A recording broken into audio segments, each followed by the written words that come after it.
Welcome back to our next lecture. Derivatives basically consist of two key products that are futures and options. Both are commonly used trading tool and trading either of them is little more complicated than simply buying stock.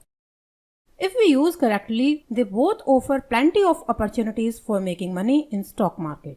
They both are widely used to benefit from leverage. Options and futures are often confused with each other, but they are actually very different from each other. Those who don't fully understand how they differ from each other can make big mistakes in stock trading. So, in this lecture, we will know about some similarities and difference between the two and learn why options trading is better than futures. So, let's have a look at the similarities and difference between the two. A future is a right and obligation to buy or sell an underlying asset at a predetermined price and time.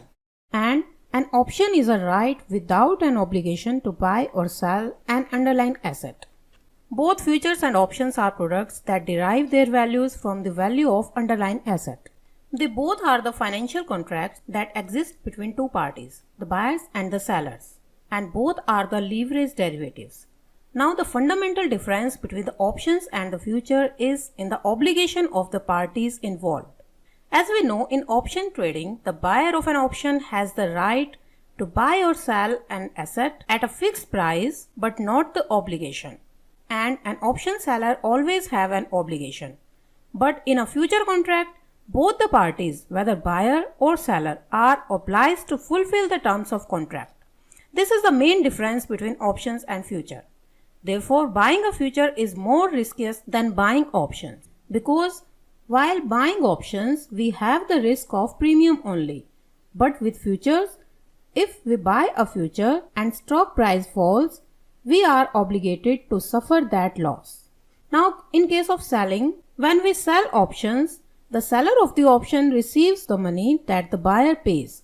But with futures, seller receives no money at the time of initiation of the trade. Both buyer and seller are required to have a certain amount of margin on hand. Unlike an option buyer, in futures, a trader has to pay a required margin amount, approximately 20% of full value, and he may also be required to top up that margin if the underlying security moves against him. But the option buyer owns the contract outright, so no further fund will be required from him. This is the main reason why future trading is generally riskier than option trading. Now let's discuss the advantages of options over futures. When trading futures, you are potentially exposed to big losses whichever side of contract you are on if the security moves against you. But in buying options, you can lose your initial investment only. When you are an option writer, you are exposed to similar risks.